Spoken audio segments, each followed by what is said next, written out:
Hey guys! Yes, class is indeed not canceled. I have made it up all the way from the Provo Marriott from LTUE. And we are going to do science fiction fantasy writing class. Yay!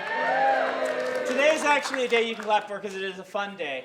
People are usually very interested in this. We have gone through our kind of four concepts: plot, setting, character, and prose, or the box. So today we will take a week to talk about the business of writing. I especially wanted to get this in because while I'm on tour, which I'll be here next week, I'm coming back from tour for class. You should all feel very, very, very, very special.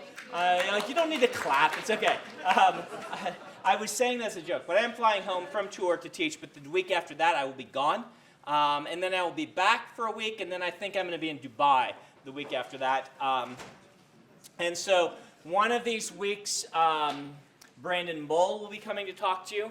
Because he's really good at middle grade, and I think having somebody who can talk about younger genres is very helpful. And we will also have Joe Vasacheck, who is a self-published writer, who took my class a number of times. He's going to come in one of the weeks and talk to you about how to self-publish and what it is in the real-world trenches being a self-published writer, because you're going to get mostly from me, and I am part of traditional publishing. And a lot of what we'll talk about today is traditional publishing, though I will try to go down some of the self-publishing things. And I'm sorry I don't have my list of things we're going to get to today. This is what happens when I have to run here from a conference, and then I'll run back after class today. Business of writing. So, when I took this class from Dave, from years ago, one of the big revelations for me, eye-opening moments, was that here was a writer who was earning their full-time living from their fiction. And Dave talked about that. He talked about contracts. He talked about how to sell your fiction. He talked about all of these things, which I had never heard in any class I had ever taken. And so when I started teaching this class, I felt this is a resource I need to delve into. We can't just talk about the craft of writing. We need to talk about what to do with it. So, I may have given you this metaphor at the beginning of class, but if I didn't, the idea is, while you're working on your stories, you should just be focused on what is the best artistic decision for this story. What's going to make the best story of the type you're trying to tell. You shouldn't really consider market considerations while you're writing. I believe that strongly. You should just create something you're passionate about. Once you're done, you take that artist who created that piece of work, you will lock them in the closet, you take their manuscript, and you run away giggling and try to find a way to exploit it in any possible manner, okay? Today we talk about exploiting the fiction. So you basically are going to have to make a decision these days between self-publishing and traditional publishing. So, self and trad. Once upon a time, indie publishing was kind of a joke. They called it vanity press. The main reason for this was without ebooks, you had to print like 20,000 copies of your book and just hope that it sells. And most of them did not. And that's costing you like, $3 or $4 per book at 20,000 copies, or 5,000 minimum. A lot of people printed 5,000. You're still investing like 15 grand in publishing this book and hoping it sells. It was a bit of a joke because most people who did this just wanted to see their book in print. That said, several famous writers self-published their books. Richard Paul Evans is often brought up as a big self-publishing success story. Christopher Paolini. John Grisham apparently self-published his first story or things like this. But there was this stigma attached to it because so many people self-published by just paying a bunch of money and saying, look at my book, it's real. Indie publishing came of age when the internet came along and ebooks took off. This is about 2010. Before that, it really wasn't a thing, except in rare cases. About 2010, a bunch of people got Kindles for Christmas. I can tell you on my royalty statements, I believe I went from Hero of Ages was out at the time, and it had sold 9 copies in ebook. The royalty statement that ended December 2010 or whatever, and then the next royalty statement it sold something like 10,000 copies.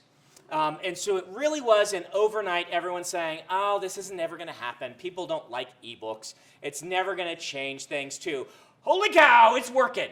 Now, a lot of you were probably like 20, and so you were like kids when this even happened. But in publishing terms, this is really recent. There was a gold rush era where a lot of people were indie publishing during this time and made careers out of indie publishing. Amanda Hocking was the big, huge one that people talked about early. But after about 5 or 6 years now, it settled down a little bit, and it settled down as indie publishing being a completely valid and legitimate way to sell books. In fact, I think there are different numbers that are bandied about, and maybe Joe will have the exact figures, but you hear things like this, that on Amazon, something like 30 to 40% of all books sold are published by indie writers. And Amazon is a very good litmus test for this, because though a lot of us don't like it, and this is nothing against Amazon, we just don't like that there is one publisher that has such a strong control of the market. With my independently published books, my indie books, Amazon is 85% of the sales, if not 90% of the sales.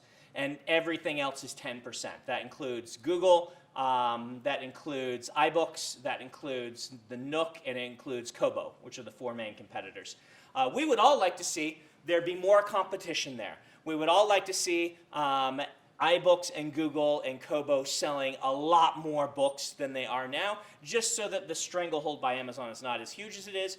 Again, nothing wrong with them. They did build a really good e-reader, which is why the Kindle took off. But it puts us in this position where right now indie publishing is controlled and dominated by Amazon. Now, there are 2 kind of in-betweeners. There's what we call hybrid, and there is what we call, what you do with a small press, which are kind of ways to have one foot in each world, right? Hybrid authors are generally people who are professional authors who have a contract or 2 with New York, but then publish a lot of their own fiction at the same time.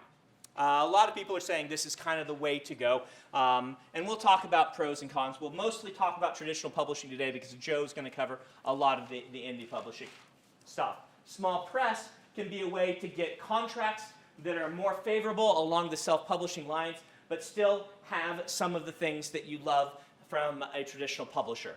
And what are those? Why would you pick a traditional publisher versus a self-publishing? Well, as I'm sure Joe will talk to you about, the big sell on self-publishing is twofold. 1, control. When you are self-publishing, you have absolute control over what the cover looks like, what ends up in the final edition of the book. Nobody can tell you, we're putting this strange cover on your book. Nobody can tell you, we really have to cut this chapter. That doesn't happen very often, by the way, but the cover thing happens all the time. That you get a cover that you just don't agree with or something like that. Nobody can put on the back of the book a spoiler for the book that they think is good marketing copy. That happens all the time in traditionally publishing. You have control over all these things. You get to decide where it's sold. You can say, I want this released worldwide, rather than traditional where you usually will sell US rights to one company, UK rights to a different company. Then who gets to release it in India? Well, it's usually a UK publisher, but maybe not. You sell a different publisher in this language and that language. It gets very, very complex. Everyone's kind of fighting over the rights. With indie publishing, you just like one button, published worldwide. Everyone can get my books. You can set the price. So cover, price, and distribution, all controlled by you. The other big thing is, generally, you will make 70% of cover. So whatever it sells for, 70% of that goes to you. The caveat on this is, and Amazon, again, gets to decide how this goes because they're the 10,000-pound gorilla or whatever. You have to price it between $2.99 and $9.99 to get 70%. Otherwise, you get 35%. Okay? So they want it in this price range, your book. That is what they've determined is their magic number. If you go below $2.99, they feel that undervalues the books too much and they don't make enough per sale. If you go more than $9.99, then they're not looking like the cheap bargain that they are. That's how they sell Kindles, is by, at least in the early days, they sold them by convincing everyone your books will be cheaper now. You invest in a Kindle, and now all your ebooks are cheaper. That's been a big struggle between traditional publishing and Amazon at these price points. But you get 70% of that. So you can quickly run the numbers and say, maybe traditional publishing can sell 2,000 copies of my book, and self-publishing can only sell 1,000. But if they're at the same price, you're going to make more with self-publishing. So control and price. Two big advantages over here. The advantages of traditional publishing will be they do the stuff you don't want to do. Okay? This is kind of the primary reason. The others are all good, but this is the primary reason, particularly as a new author, that you can expect. They do stuff. That means they do the cover design. They know what a good cover looks like, and they will have an in-house cover designer. They will edit your book and assign you an editor. They will handle a lot of these annoying things that go along with publishing a book that a lot of people just don't want to deal with. So that's number one. Number two, and we'll go into in depth in these things, is advance. They will, if you sell to a traditional publisher, a big one, they will pay you in advance. That if they don't pay you in advance, then something is wrong. It means you're probably not getting an actual deal with a big publisher. You're getting a deal with like some subsidiary or something. That advance may not be huge. Average first novel advance, in recent years, people talk about 5K is about average first novel advance. That is negotiable, depends on how interested they are in it, the book. Elantris was 10K. It's not that uncommon to see a 10K. It's not that uncommon to see a 2K either. But a first novel, you can kind of expect, unless something happens, which we'll talk about, that you're going to get paid $5,000 up front. An advance is not free money. An advance is an advance against royalties. This means that off of every book you sell, instead of 70% of cover, you will get between 6 and 15% of cover. Okay? You'll get between 6 and 15%, and that number will count up toward whatever they paid you in your advance. You will start earning royalties once you have what we call earned out your advance. This is terminology to learn about the business.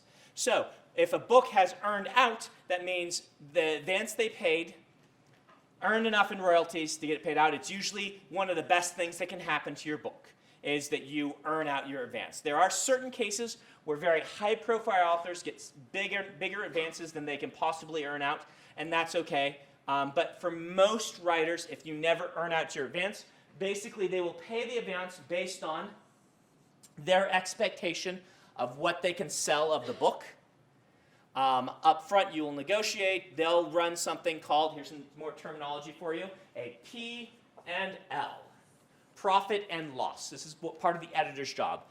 You aspiring editors, this will be part of your job if you go to work for a book publishing company, is to run P&Ls. Profit and loss. What the P&L is they go and they look at similar books to yours, released by new authors, and the editor will try to guesstimate about how many copies they can sell.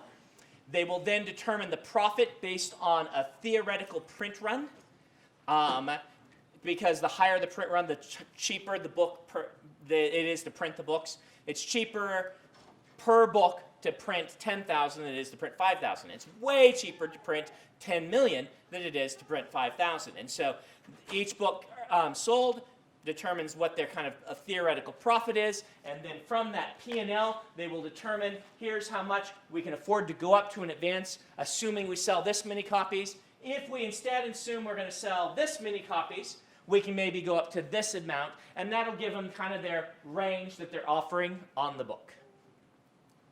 The thing about P&Ls is they're imaginary, right?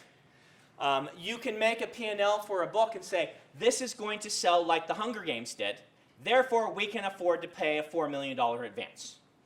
Or you say, this is going to sell like, this indie book did and sell 1,000 copies. So because it's going to sell 1,000 copies in hardcover, we can afford a P&L advance of $2,000. They're going to look for trying to hit the magic number of giving you as much as the book will earn in the first 1 or 2 years. so that in year 3 or so, you start earning your royalties. It's kind of where they'll go. All of these things are flexible. So that's what an advance is. They will give you between 6.5 and 15. For paperback, it's like 6 to 10. And for hardcover, it's like 10 to 15. Margins are much better on hardcovers. So that's why it's such a wide range. Trade paperbacks are usually 10%. Mass markets are often about 8% of cover. Now, the nice thing about this one is you get this even if it's discounted. So if you go to Amazon and they are selling the book, the hardcover normally is $30 and they're selling it 40% off for whatever, you get the royalty off of the $30, not off of what they're selling it for. Ebooks are different. If you discount your book from $4.99 to $2.99, you make 70% of $2.99. And ebooks are going to be 17.5% of net. Net as defined by what, 17.5% of cover, but with discounts factored in. 25% of net. If you run those numbers, it's 25% of the 70% is what you get.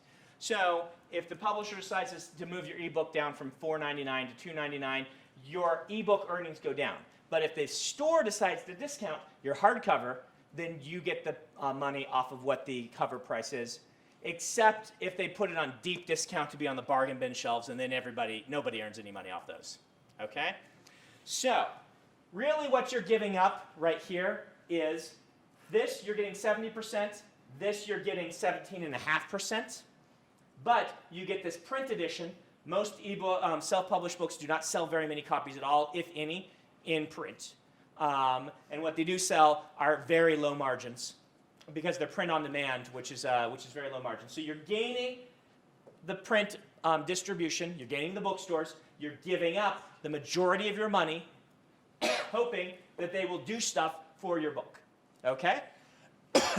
Are there questions about what I've done right here? This is kind of fire hose-ish, huh?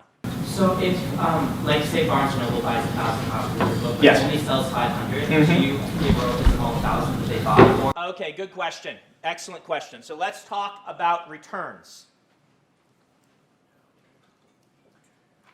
As I understand, you guys can look this up and see if I'm wrong. I believe that the return system began back in the Depression. Publishers were printing authors, new authors. It was the Depression. None of the bookstores wanted to take a chance on new authors. They said, just give us the old standbys. And they're like, but we need new revenue from new authors.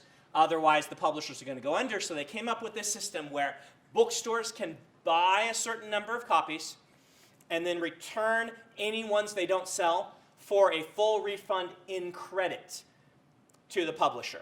Okay? So, in your case, Barnes & Noble decides to take 1,000 copies of your book. That's a pretty good number, not fantastic, but pretty good for Barnes & Noble to take. That means that's about 1 copy per Barnes & Noble, which is good for a new author. Really what it means is the ones that sell science fiction will get 2 copies, and the ones that don't sell very much will get 0. But on average, there'll be a copy in every Barnes & Noble, maybe a little under that. So they take 1,000 copies. They end up selling 500. That's not terribly good. You probably want to sell more than that, but they can return your 500 those 500 copies to the publisher. They go in the warehouse to be sent out to other stores who hopefully are selling more copies. Then you have to, on your return statement, there is a debit, right? That, 500 copies came back. You lose that amount of the money of royalties. Now, if they've already paid you, they don't come knocking on your door for the money. But it means against your next royalty statement, you're going to have to count up past those 500 that came back. Does that make sense? So, all right, right here. Do those percentages change if you earn out your advance? No, but what they do, where they do change is by how many books you sell. For instance, this is going to get complicated, guys. I'm sorry. For instance, hardcovers are generally 10% on the first 5K copies, 12.5% on the next 5K, and 15% thereafter.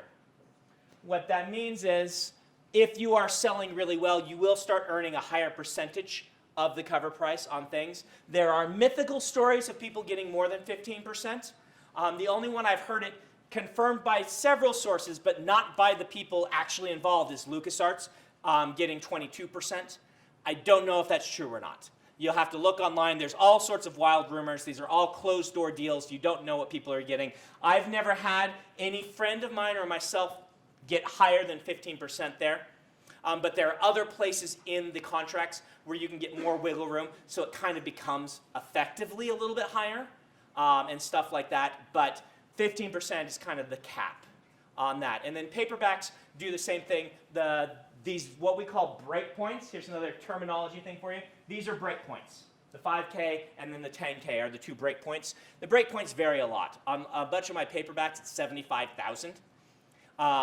So it's like, 6%. It's 8% now. We've argued it's 8% on the first 75,000, 10% thereafter, or something like that.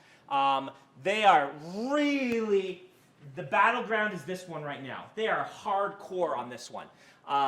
Because they know that if they start to let the 25% of net on ebook slide, that they'll have to do it for their biggest authors. And so they put a stake in the ground, and this is the big argument. And this is where the small presses are able to come in and say, hey, you know what? We will do the stuff that the big publisher will do, and we will give you 50% of net. So we'll give you 35% of cover price instead. And a lot of indie publishers or small presses are using this to kind of walk the line between indie publisher and traditional publisher. What they can't do is the big stuff, which we'll get to in a minute, that are kind of like if you get the good deal from the traditional publisher, what that means, okay? And yeah, there are other questions on this. Yeah. If you say never earn out your advance, do they then have to pay back? Do you have to pay back unearned advance? Good question. No, you do not ever have to pay back unearned advance unless you fail to turn in your book. As long as you turn in the book, the advance is like a bet of faith the publisher is making on you. And this is part of the reason why advances can be really weird science. For instance, a book that was paid a $50,000 advance and earns the author $100,000 is a wild success, right? That's a huge success. Every publisher in New York would drool over getting that deal. A book that the author was paid $100,000 for, that was paid $150,000, that earns $100,000, is considered a poor success, like a failure of a book. It had a poor showing. The expectations were this, and it didn't sell. Those two books sold the same number. One is a wild success. Now, this person, they're not going to refuse to publish. But internally, it will be considered a failure, and everyone will kind of be like, that book never did as well as everyone thought it would do. We were overpaying this person. And that person's advance, this person who got $50,000 and sold $100,000, their next advance might be $150,000. This person who sold the same number of copies but started with $150,000 advance, they might offer them $75,000. To be like, we got to be really careful with you now, just in case. So part of this is deciding to go traditional once you've got an agent and things, which we'll talk about a little bit later. How much are you going to push for the big deal that we'll talk about in a minute? Because the big deal can carry its own momentum, but it also can put you in a position where you sold a lot of books but are still considered a failure. Generally, what's considered a successful book in traditional publishing, a very successful book is 80% sell-through. Sell-through is a magic number for you guys to learn. Sell-through means that is what they sold of the number that they printed and shipped out to booksellers. Generally, they will print about as many copies as the bookstores will order. They'll print about double that. So if you get all the Barnes & Noble, the Amazons, and all the indie bookstores together, look at what they ordered, and then they will double that number. They will print that number of copies. They'll ship out the orders and hopefully sell through. So if they print 10,000, which will be kind of on the low end, but for a new author, that's about reasonable. It's about what Elantris was. It would be less these days because ebooks are about half the market. But let's say they print 10,000 of your book, and they sell 8,000 of those.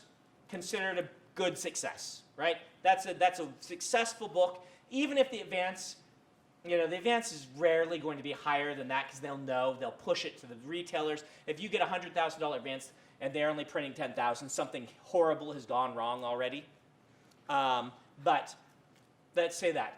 if they sell 60%, you'll be okay, but that's underperforming, okay? Anything under 60% sell-through is kind of a failure. Everything over 80% is also a failure. Does anyone know economics to tell me why that's a failure? It's a small failure, it's not a big deal, but it is a failure. Does it just mean that the price per book that they had to pay per book was higher than they would want? Yes, the price per book was higher. They should have printed more. They could have sold more. Economic theory says that if you sell out of something in retail space, it means that you didn't print enough of them, and there was scarcity and there was demand, and it's bad for a market like this where the prices don't fluctuate, right? It's good for a market like where if you're selling gold, and that drives your prices up. That can't drive these prices up. So what it means is there were people who went to the bookstore to find your book and buy it and couldn't buy it, and you lost sales.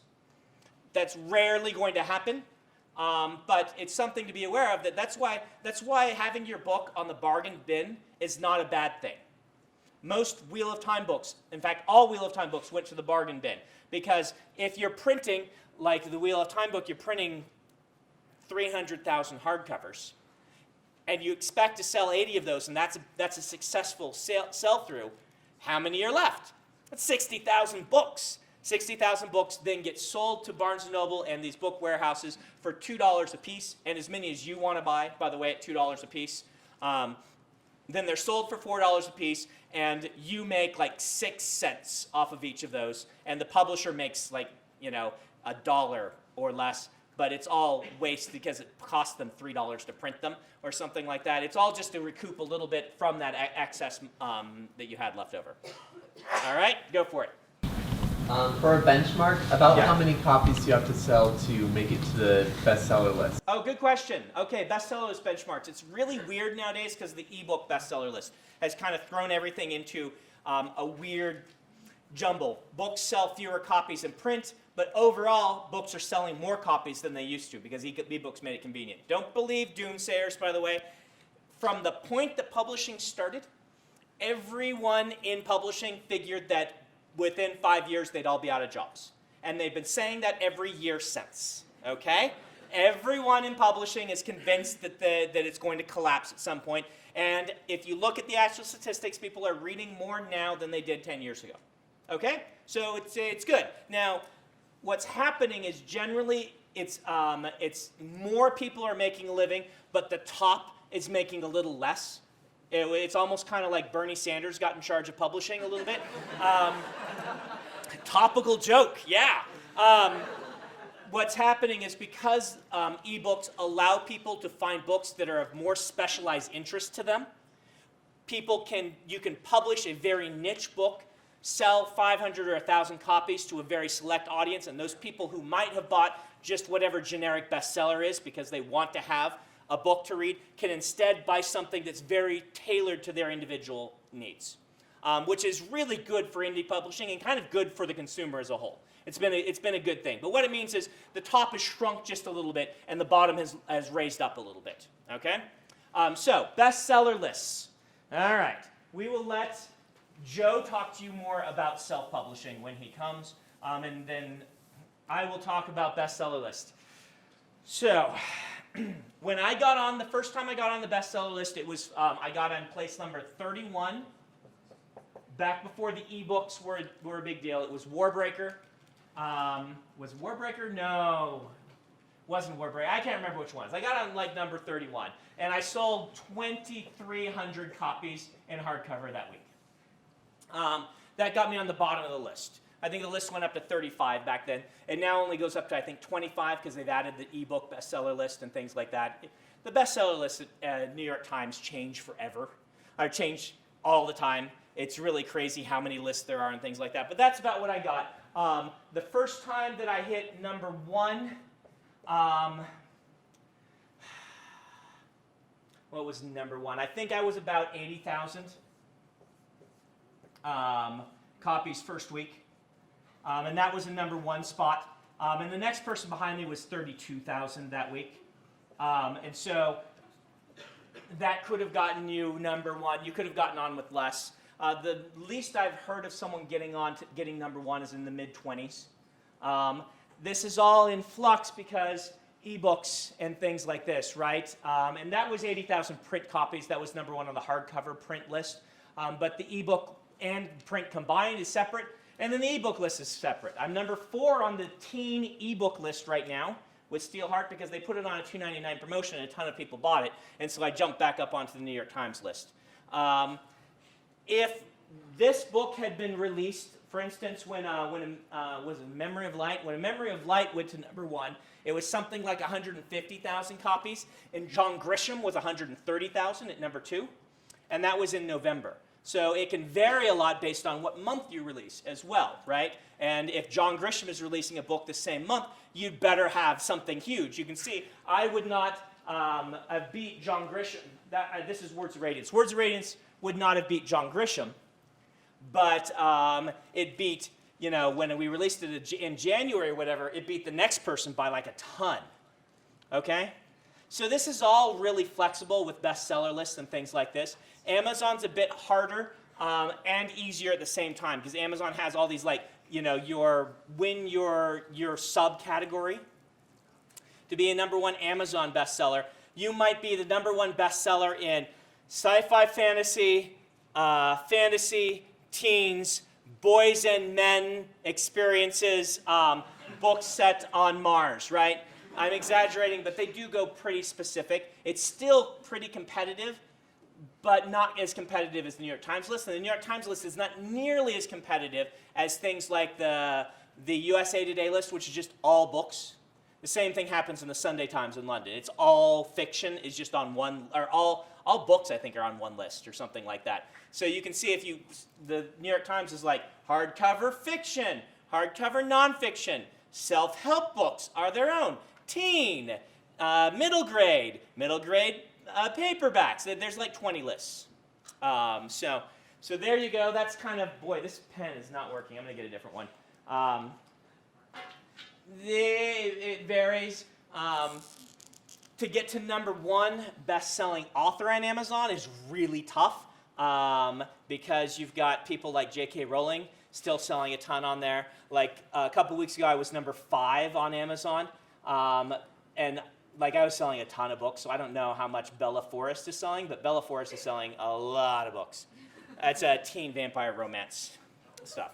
So yeah. How do you even find out where you are? How do you find out where you are? You will get a call from your publisher on Wednesday, a week and a half after your book comes out. It comes out on Tuesday, so I guess it's 2 weeks.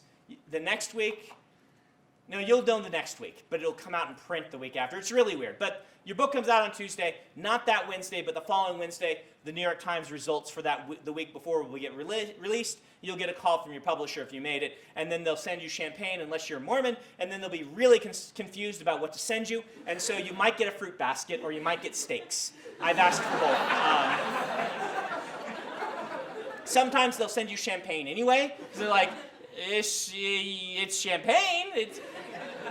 When I was in France, as an aside, I had every time with my host family, they'd serve a meal, they'd ask if I wanted wine.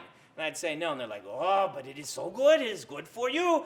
Or in France now, you can have wine, our laws are different. I know, I'm the police chief. He was the police chief. And I'm like, no, I don't drink. It was really bizarre to them. And finally, they stopped serving it, and at the end, they brought me a glass of champagne when I was leaving. I'm like, I don't drink, guys. He's like, but it is champagne. It's not wine.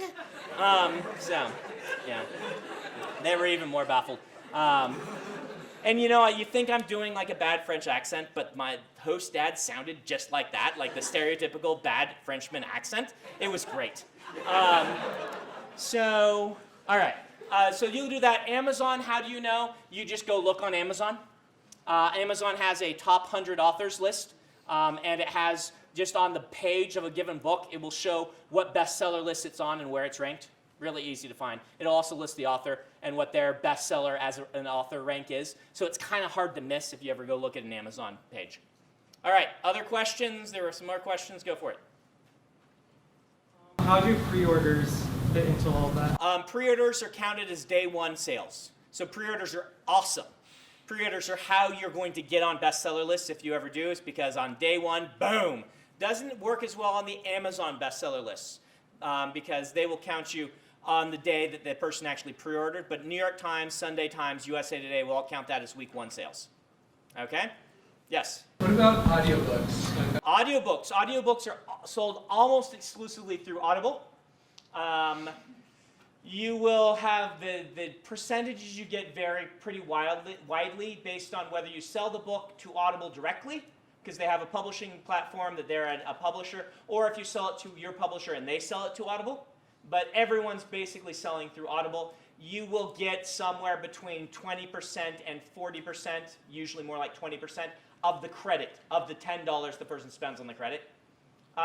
It's actually generally considered pretty good deal, the audiobook stuff is. You come off pretty well. You may earn a little bit less, but it's a captive audience. And the people who buy the audiobooks, they generally only buy audiobooks, or they buy a lot of audiobooks. And so you want to sell your audiobook rights. Once upon a time, only truckers who could afford to buy an $80 Wheel of Time audiobook and listen to it while they're trucking across the United States could afford these things. Nowadays, a lot of people do audiobooks. It's been a big boom in audiobooks, and the money is very good. The money is not as good as print, but that's because they also have to hire all these people to do these wonderful audiobooks, and a lot of the money is going to them, as deservedly so. So you can expect to earn around $2 an audiobook, and that's good money, considering that they're all selling as discount priced and things like that. If anyone actually ever goes and buys the thing for $50, then you make bank. But nobody does that, right? Okay, yes? This might be part of the big deal, but where does marketing fit into it? Yeah, that's part of the big deal. We'll go into that now. This is what you can assume that they will do for you. Anything else should not be assumed you're going to get it, but it is within the realm of possibility, okay? So do you all have these percentages if you wanted them and things like that? I can start erasing this. So, the dream and the real reason that people are willing to go traditional instead of self-publishing these days is that the potential high is much higher. In fact, you will notice that a lot of people who do self-publishing eventually end up taking traditional publishing contracts to try to shoot for this and see how it goes. Not everybody. Some people, like, if you can never find him, track down Hugh Howey, who did the Wool series. He managed apparently to get a print-only deal with a major publisher where he kept the ebooks. So he's getting the best of both worlds, right? He's got the 70% of the ebook sales, but he couldn't sell very many print on his own, but then a big publisher is selling his print books and giving him all of this stuff. And so that's like the dream that we would all like to live. I don't know of anybody who's done it except for Hugh Howey, and he made it huge as a indie guy, and then went and said, well, I don't have to take your deal. I'm earning so much right here, so why don't we see what you can do? But most people end up taking a traditional publishing. There are various arguments online to never do that. They're decent arguments. I would go read them. I'm not the one to make that one to you because I'm very well entrenched in this side, okay? So what can they do? They can do a book tour. Book tour is they fly you around to a bunch of bookstores and you do a big book signing. And you say, well, I'm a brand new author. No one's going to come to my book signing. And that's true. But if you have good buzz, a few people will come. And as a brand new author, they might do what they've been doing more recently, which is send 2 or 3 authors together. And then it becomes an event to go see these authors. Plus, if you get to the right bookstores, certain bookstores, like Mysterious Galaxy in San Diego, have a devoted following of people who just come and see whatever their reading is that Friday or whatever. That's their date. And they don't have to know who the author is. They just come, and if you're going to the good bookstores who have a good reputation like that, some people will show up, even though, when you go to the Barnes & Noble on your list, no one goes. You will have some places that people will show up that you'll be able to do your reading for. They'll be interested. They just like books. They like people who write books, and they'll try your book out, and you'll get some sales. More importantly, you will meet store managers, like the people at Mysterious Galaxy. You go and you do a big book signing there, or a small one if you're a new author or whatever, and the staff is like, wow, that book sounds interesting.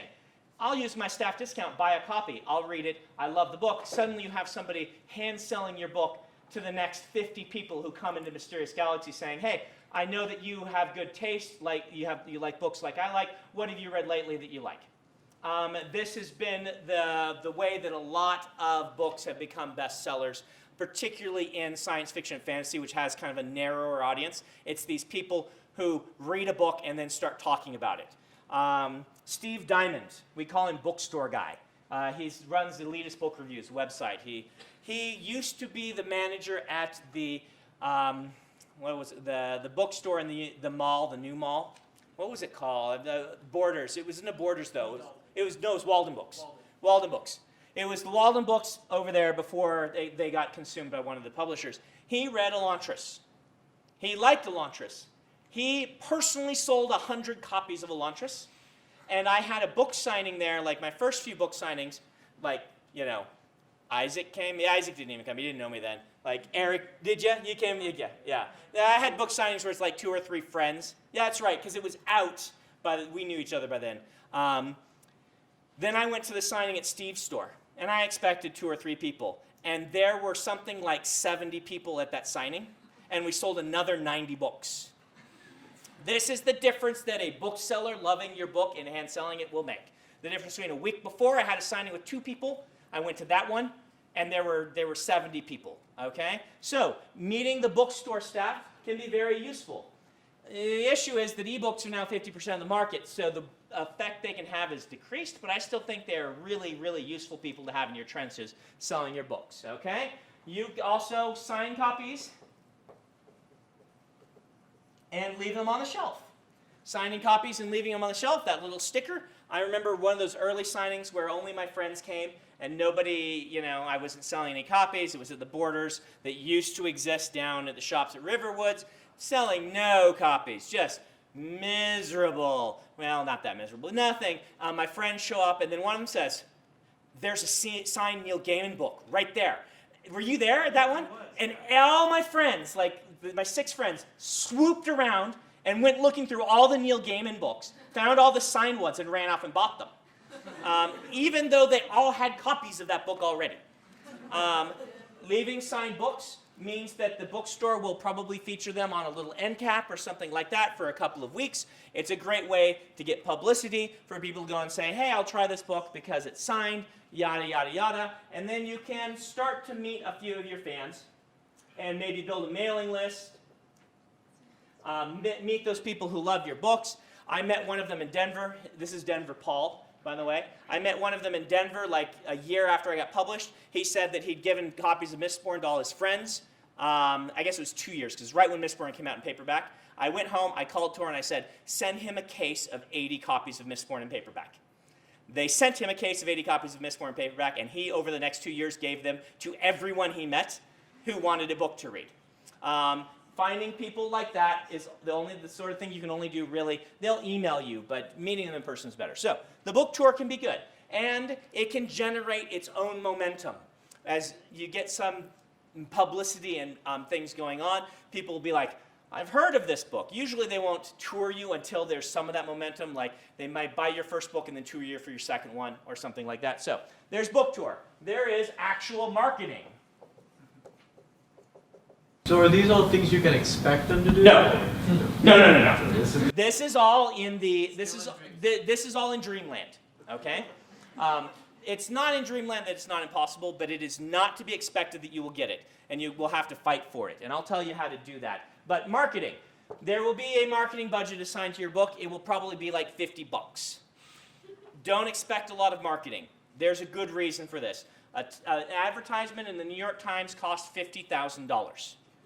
All right, and that's cheap nowadays because there's not quite as much distribution. If you run these P&Ls on a book that got a $10,000 advance, how much are they expecting that book to earn? Probably around $20,000, which they'll give you 10 and they keep 10.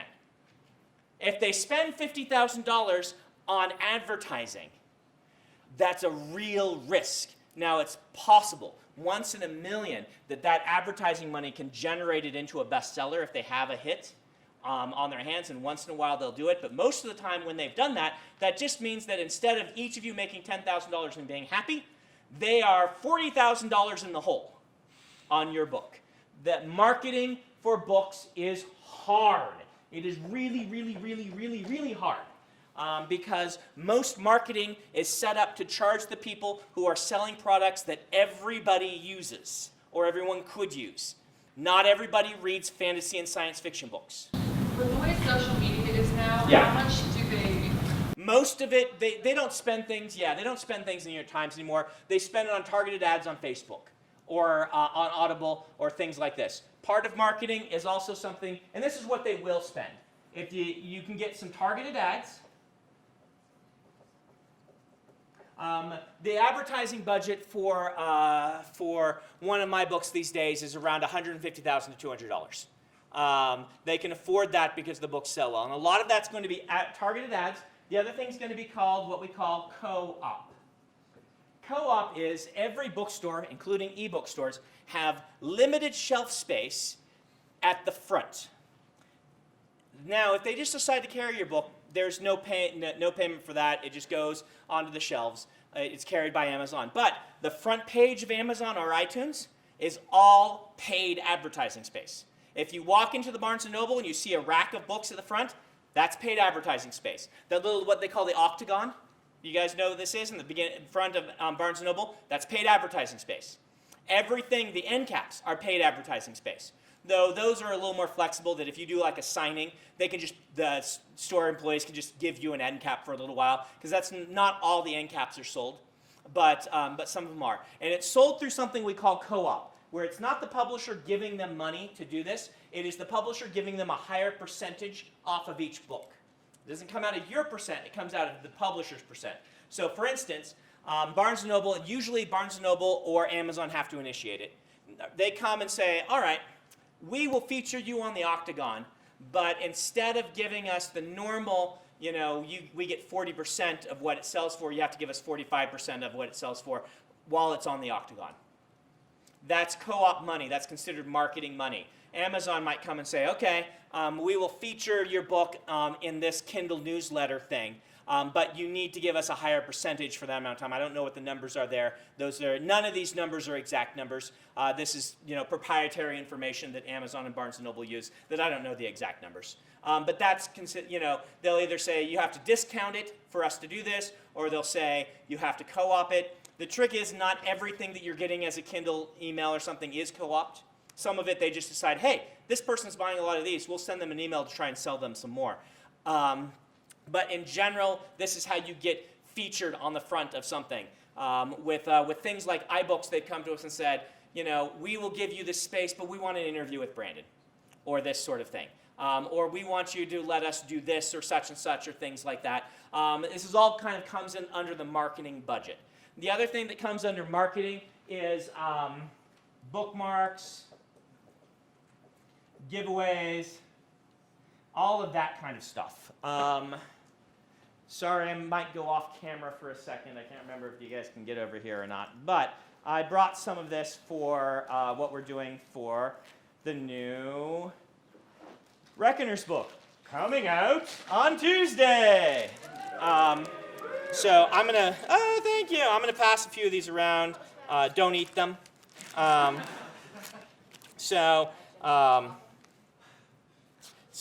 these are our, I'll send some, just send them up like that. These are postcards that were paid for by the marketing budget, right? And what they are is you can see they're lenticular. They change from, this nice pastoral scene of Chicago to, holy cow, Chicago's been destroyed.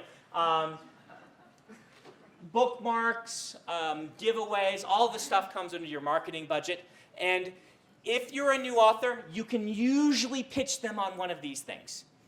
They might give you co-op. They might give you any of these things. These are all in the negotiations that you can get. And you can go to them and say, I'd really like to do this kind of bookmark. Could you print maybe 500 of them for me? Do you do marketing through Goodreads, the website? Yeah, Goodreads is another place for targeted ads, and they do those. Now, this is all separate from from publicity. This is it. Again, fire hose. I'm sorry, guys. Publicity is different from marketing. You will have a different person who's your publicist to your marketing person. Generally, if it costs money, it is marketing money. If it doesn't cost money, it's publicity. So your publicist's job will be to publicity. Interviews. Social media Q&As. And the publicist is usually the one who arranges the book tour, even though it costs money. So the publicity is in charge of, you want to be on Oprah? Well, too bad because she doesn't do a show anymore. But you want to be on Stephen Colbert. Your publicist pitches that to the Colbert show, right? By the way, I was on the Colbert Report. My face was. So he was really mad about Zeppelins. And he held up the USA Today that had an article about me and screamed about the Zeppelins, and you can actually see my face if you freeze frame. Right down there, I've got a screenshot. I know, contain yourselves on how famous I am. But my face was on the Colbert Report. So getting on that's all, pitches. One of the best places you can be, by the way, is NPR. NPR, people who read listen to NPR, and it's one of the best things you can do. If you can ever get on national NPR, that's like a trump card, very hard to get on. But even a local affiliate NPR is going to be way better than anything else you do. Like my publicists have gotten me on morning zoo programs before. Those don't work real well. Nobody listens to the Wacky Morning Zoo to hear the fantasy novelists, but they do to listen to NPR to find out what kind of books they would want to get. So interviews and things like that, and if you want to do a book tour, I mentioned strategies for making this happen. You are free to pitch anything you want to your publicist. Whether you get it or not will depend on kind of how corporate the publisher is and what their feel is. Tor, my publisher, is not very corporate, my publisher of my adult books. They let people get away with all kinds of stuff. My first book, they didn't do a book tour. Rarely with your first book is it going to. But for the next one, I called them and said, hey, can I have a book tour? And they're like, sure, you live out in the West, right? All right, we'll get you some signings. And then they called back and said, great news, we got you a signing in Fresno. And it's on this weekend. And then there's another signing the next week in San Francisco. We don't have a budget to fly you, but you can drive that, right? So I drove to Fresno for like a 12-hour drive, did a signing and drove home because I couldn't afford a hotel room. And then the next weekend, drove through Fresno, really right past it, to San Francisco, did a signing, and then drove home. The year after that, I called them and said, what if I went on a book tour with David Farland, who is a friend of mine and who is another tour author? Could we tour together to draw more people? What kind of budget would you be able to give us? And they're like, there's not any money in your publicity budget, Brandon. Like, we could give you like $1,000. Hint, to their minds, that's nothing, right? Rule of thumb is that touring an author costs $2,000 a day. Touring me costs $2,000. Well, touring me costs more than that. But that's because they have to fly me first class.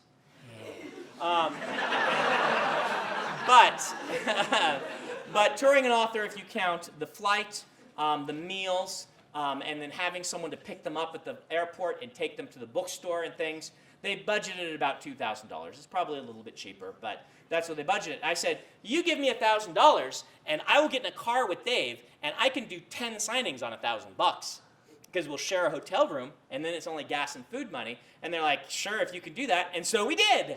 And they were really excited. And they said, we want you to do this next year. So for 3 years in a row, I toured with Dave with a $1,000 budget for each of us to tour up the coast. And you're well positioned here in Utah because you can drive. What we did is we drove to Las Vegas, did a signing, drove to San Diego, did a signing in LA, did a signing in San Francisco, did a signing in Portland, Seattle, Boise, Idaho Falls, because my family's from there, down back to Utah. Whatever number of cities that is, that's what we did, is our little loop. And we did it for $1,000 back in 2006 or 7. The publicists are willing to listen to ideas that you will present to them. You can pitch them on things if you've got a good plan and whatnot. All right? And even if even if they didn't, like that $1,000 would have been an investment that would have been great for me to do. One thing that I asked them to do is give me a box of books. This was the second year I did it, after I figured out what I was doing. Grabbed the handy GPS, which were brand new back then. Eric James Stone loaned it to me. He's like a technophile, and he has the new technology. This was really cool, and I typed in the GPS the coordinates of all the bookstores, which there were like 20 of them in San Diego back then. There's like 6 now, but there were 20 of them back then, and I went to every bookstore the day before my signing. I asked them to meet their science fiction reader on staff if they have one. I talked to this person and said, hey, if I give you a free book, will you read it?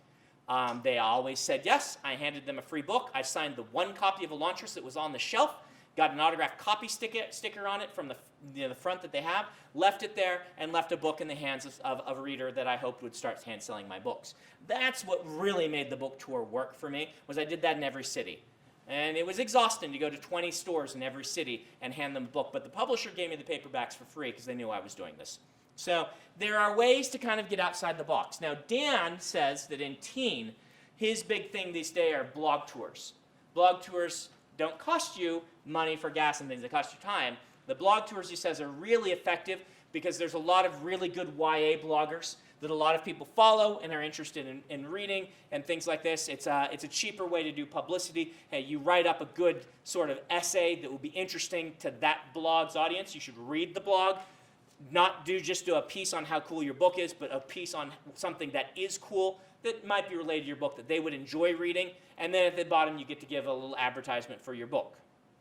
Sometimes it is about your book, but it's about some interesting aspect of it. So there are ways to do this that don't involve driving all around. The ebook revolution has changed things a lot and allowed you to do this. But theoretically, you know, the pie in the sky is you'll start getting this sort of stuff. The way that you get it as a new author is by something we call a bidding war. Bidding war sounds fancy, and it is. Bidding war is when an agent, and we'll talk about agents when we do another one because we won't have time today. Bidding war is when your agent submits your book to 10 or 15 publishers, and several of them get back and say, we love this, we want to buy it. That's when the agent says, woohoo, and says, well, how much will you offer for it? And then they all make their offers, and the agent says, well, we have better offers from someone else, so we're going to start bidding on this. And then it becomes an auction, a book auction. And almost every book, every book you hear of that is not written by a celebrity, where the money goes sky high, every new book, I should say, every first book, happens because of a bidding war.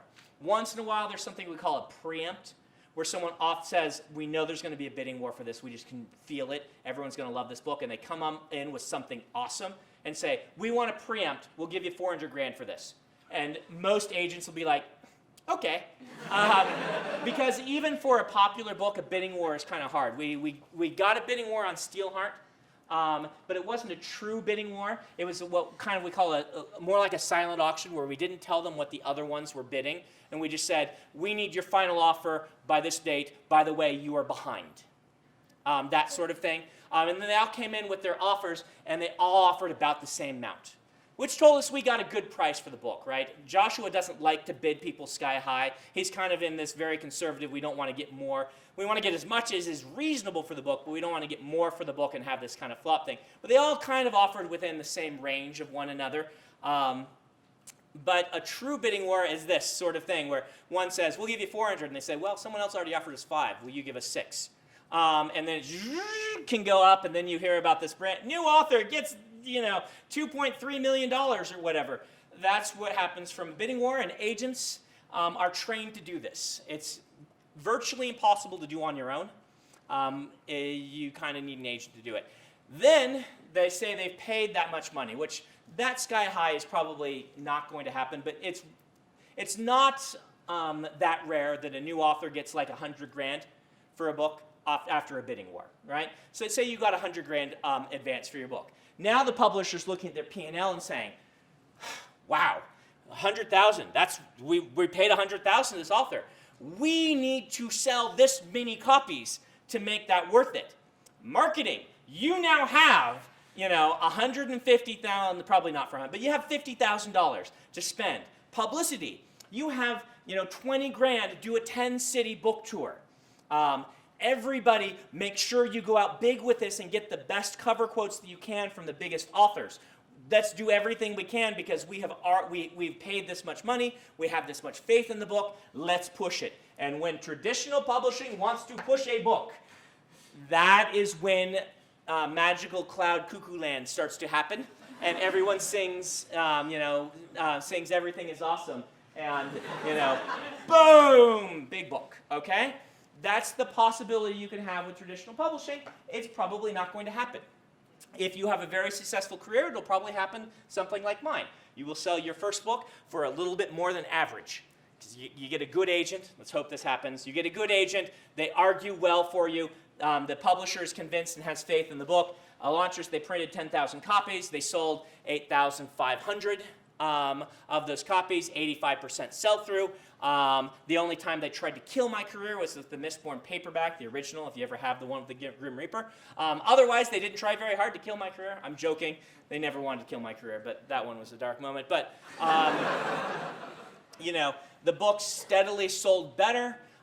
Each one, other than Mistborn 1, which had a little decrease from a launchers, not uncommon, by the way, that you will have a boost from being a first-time author, a little more publicity, few more magazines want to cover, hey, this new author with their story, they'll cover you a little less for your second book. Hopefully then you get a fan base, and since then every book is sold a little bit better or a lot better than the one before, to the point that, a bidding war for a Sanderson book is, wow, Sanderson books sell really well, let's offer a lot of money on this, we really like the book, as opposed to first-time author getting this sky-high thing. Hopefully one of the two will happen to you, but I would rather be in my position because I know a lot of people who have had that big first book and then not gone anywhere. Your job is to convince them that you can sell a lot of different books over and over again. So we have 3 minutes left, I think. What else do you guys want to know about this? Right. I've heard Dave Baldwin talk about how, this was back in 2013, so I don't know if he's changed his opinion, but he was like, retain the rights to your ebooks, sell them yourself, and... Yeah, Dave was saying, if you didn't hear, retain the rights to your ebooks, sell them yourself. Good luck. If you can do it, great.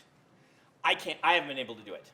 So, I did it with my small press books. The Emperor's Soul, I retained all ebook rights.